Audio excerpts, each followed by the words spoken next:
Hi guys, welcome back to Black Sheep Tarot. And today I'm making a little video for you guys who are interested in learning a little bit how to read tarot for yourself. I've done some videos kind of trying to explain like how and why it works and which part intuition plays and how to increase your intuition or your psychic abilities and all that stuff. And today I want to go over another method to just help you learn the cards and how to apply them to real life situations, because a lot of the cards are pretty dramatic. You know, the visual representation on them can be very, you know, it's old worldy when everybody was killing everybody for kingdoms or going to war, and not that we don't still go to war and do that stuff, but everything was, I feel like these cards are kind of illustrated in dark age time-esque, and the core meaning in a lot of them can seem a bit dramatic. Well, how do these dramatic situations actually apply to your day-to-day life? Okay, especially because you can read tarot cards for lots of different things. Not everybody's trying to get a tarot card reading for a life or death situation, or a big romantic endeavor, or a big career switch, or family planning, or things like that. And while in situations like that, it makes more sense to have some of the more dramatic meanings of the cards.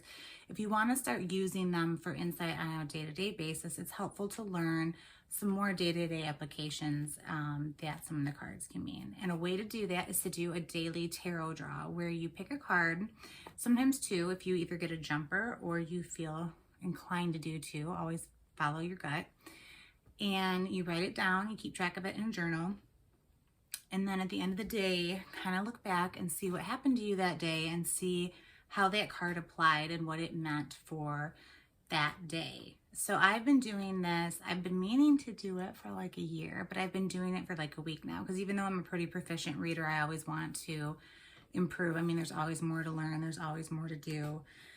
And I did feel like my inclination when I would see some of the more dramatic cards was to feel like it was the most dramatic case scenario that card could represent. And when you're getting more and more clients and more people you're doing readings for, or you're just doing them for people who are kind of checking it out for fun and there's not crazy things going on, you want to know what it could mean in a more casual demeanor. Okay, so the cards I use, there's a million wonderful decks out there, but the cards I use are just Old Faithful, Rider-Waite, wonderful, love them. They're my most communicative deck. I feel like I get the clearest messages from them. Each deck has its own little personality, so you can see for yourself. But I have a lot of other decks I'll use for clarifiers or just for fun to change things up once in a while, but that's kind of my standby. So that's what I do for my morning pull to kind of get a feel for the day. The journal I have, you can use any old journal, but I have this cute astrology journal because I feel like astrology and tarot and all the fun mystic type things go together, and I just liked it and thought it was pretty. I want an excuse to buy it. And I was lucky I got this sticker, which I'll tell you about in a minute, to go on the front of it. And I just have this, and I pull a card every day, and then you don't need to take this extra step, but I'm crafty. I like an excuse to buy some craft shit. You can get these cute stickers, which you can get them from multiple places, but the best deal I found, and I didn't search far and wide and deep and near, and I kind of just skimmed a couple pages on Etsy and picked what I thought was the best deal from there, were these cute little tarot cards. And I got 2 sheets. So if I drew the same card 2 days in a row, because this has 1 sticker for each card, and that's actually already happened once. I've drawn the same card 2 days already. I would have another one. So I'm already getting ready to where I probably need another sheet. This is the Etsy shop. I want to give them a quick shout out, because as a bonus, they sent me my cover sticker, right? So I would draw a card, put the sticker down, and then like take my notes. So I will go over some of what I have found in here, but I want to say the biggest thing I have learned or had reinforced to me doing these tarot card draws, and I've said this a million times, so I don't know why I don't freaking say it to myself, like, hello, Katie, that's my real name. You know this, cards pick, sorry about that, my camera cut out, which was really cute. I have issues like that all the time. Side note, I have terrible luck with technology, battery powered things. It's probably incompetence, but the part of me that, is a little egoic and likes the funner explanation for things, I have been told that being more intuitive, that I have different energies in my etheric body and my chakra and stuff like that, and it causes goof ups with technology and other signals and waves and radio waves and all that stuff coming through. It can mess with that. So if you have a lot of bad luck with technology or battery powered things and you are also intuitive, comment below, because I'm not the only person I've run into with these issues, and it's always been people who are more intuitive and in touch with things. My friend Crystal can't wear a watch.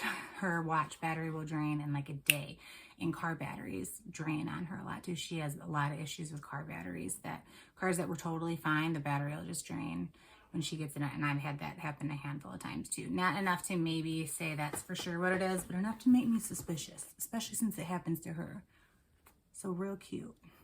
That's also why I'm so slow to learn how to like edit these videos, right? Because I always have issues exporting or getting to do what I want them to do. Bleh. Whatever. I hate technology. So anyways, back to what I was saying. The biggest thing I've learned with cards picking up energy is they're going to pick up, in my experience from these cards, primary energy of what's around them, which is why you always have a client hold your card or think about the situation you're asking about hard before. You cannot autopilot tarot cards unless there's something really strong and really powerful that wants to come through. You have to put the energy out there, because I had a lot of instances where I would wake up in a certain mood and I'd want to know about my day. And the first card I would pull without really thinking about my day and putting it out there, I just sitting there with my coffee, autopilot, pull a card. It would be a card about kind of anxiety or overwhelm or just something that absolutely had to do with my state of being. So I was like, oh, at first I was like, well, great, this is going to be how it is.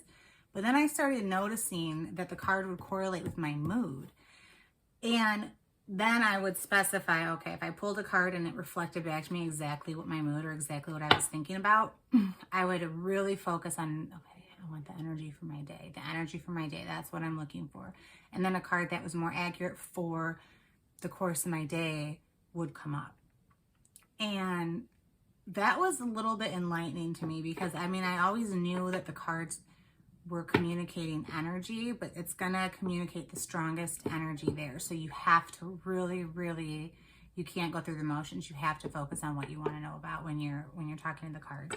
And the person that you're reading for, if they want you to do kind of a blind reading, you have to really focus on their energy, and they have to be present too. So that being said, I'll share a few cards that I have drawn and how it related to the rest of my day. So what's a good one? Okay, so Four of Wands, the first day I did it, I got the Four of Wands in reverse. So the Four of Wands means a small celebration. It's in front of a castle, like a lot of these things, and it's kind of like, it looks like a party, maybe an anniversary party, because there's a couple there, happy looking couple, and so reverse, but it's not huge. It's not like a huge victory, right? It's like a little small celebration, a small party. So in reverse, it's kind of the opposite of that, like small annoyances and like small things going wrong, the opposite of things to celebrate, but on a smaller scale. And sure enough, that day, I have a son with special needs, and I've been having some issues with the school district. And I got an email that I was not thrilled about in regards to that. I had a car that was in the shop, and it was just for a leaking tire. And, they're backed up. It is what it is. But my car for a leaking tire was in the shop for over a week, and it was supposed to be done that day. And I found out that it wasn't going to be done. And my clothes washer didn't break this day, but it was like kind of a mild break that I've been able to fix myself before by just kind of like shifting the machine. It was just like crap that had accumulated, and if you kind of like get it going, it would go again. And so I could not fix my washing machine that was broken. And so yeah, it was an annoying day. Nothing life or death, nothing catastrophic, but it was an annoying day. And so it was good for me to see an embodiment of, on a day-to-day life, what the Four of Cards in reverse could look like.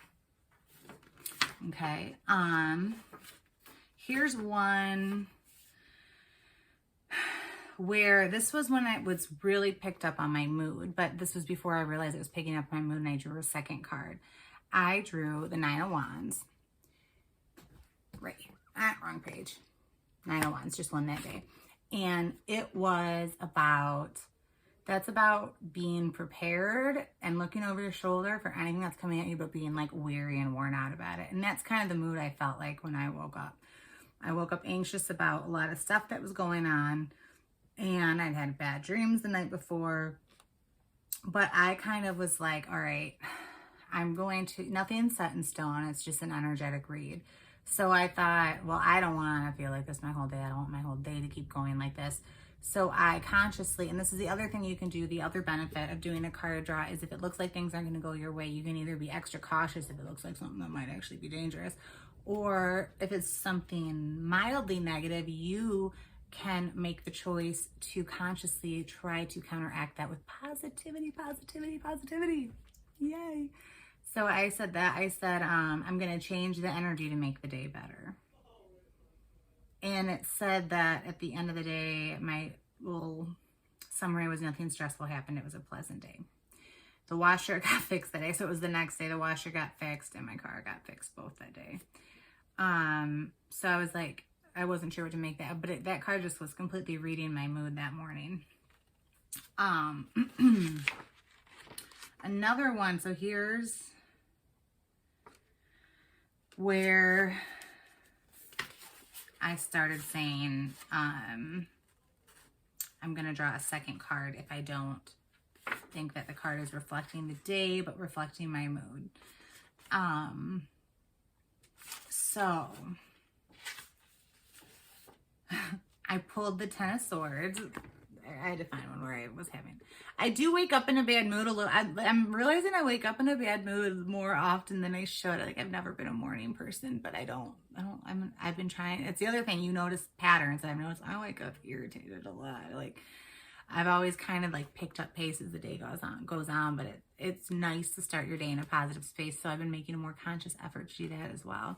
But the Ten of Swords, which is all the bad things. It's not the Tower. It's not a catastrophe. It's just like you and the way you feel and the way things are affecting you.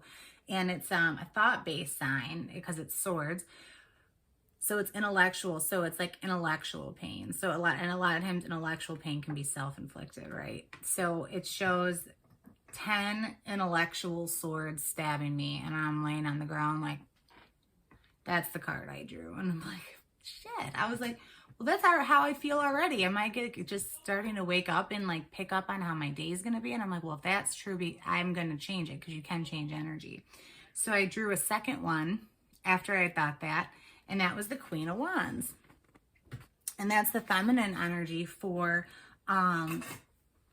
wands is like spirit and vibes and energy, and being the queen of that was exactly what I said I was going to do, which is I'm going to change the vibes, I'm going to change the energy, I'm going to do well today. And that definitely happened. I took control of the day, I took control of the energy. So Five of Wands in reverse is what I got the next day. And I think I had a jumper that day because I also have the Queen of Pentacles, which is another like strong feminine energy, but it's more like earthly and more material. So Five of Wands, what does that mean in real life? Five of Wands is kind of like infighting between each other, and it's more intellectual fighting than physical, or it's more fighting about like ideas and ideologies and like feelings, and not quite feelings because water is emotion, but like the spirit version of like spiritual stuff's a little deeper than emotional stuff. So that being in reverse, what does that mean? It meant to me, how it turned out was I had a very harmonious, chill day that day. There were no arguments. And then the Queen of Pentacles in reverse, I ended up not having to, oh yeah. So Queen of Pentacles in reverse is that feminine energy, material things, but it's also a very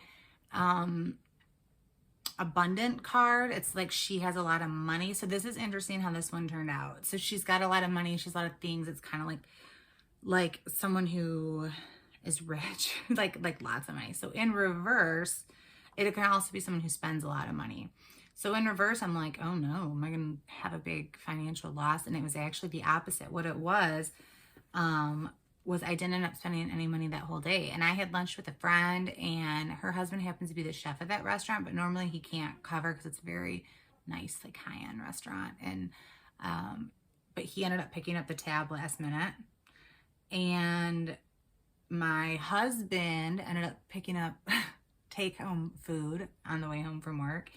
And I meant to go grocery shopping that day, but I found a bunch of food at the bottom of the freezer that I didn't realize I had, so I got to wait another day. I got to procrastinate on something I don't feel like doing. So Queen of Pentacles in reverse, I didn't have a lot of money. I was not given money, but I was not also acting like a rich person, like spending all this money on these things. All these things just kind of like came to me. So that's a meaning for that card that wouldn't have occurred to me without doing my journal, but it makes sense. Queen of Pentacles in reverse can mean just you not having to expend that money versus you just not having that money. So that's kind of cool. So anyways, I won't read my whole journal to you. I don't want to overestimate how interested anybody is in my day-to-day life, but it's just interesting to see examples and to see this as a way for you to learn day-to-day interpretations of how the tarot cards work. And like I said, you don't have to get the stickers. You don't have to make it all visual like that. You could just write it. But if you're a visual person, the stickers are easy to come by. And I hope that this helps you in whatever you are, aiming for as far as your goals to understand tarot, and maybe give you some clarity in your life and help you also recognize some patterns. Like maybe you're a grumpy bee in the morning too, like me, and you can try to change it. We'll do it together. We'll wake up with the sun shining out of our asses, okay? We'll do it together. All right. Have a great night.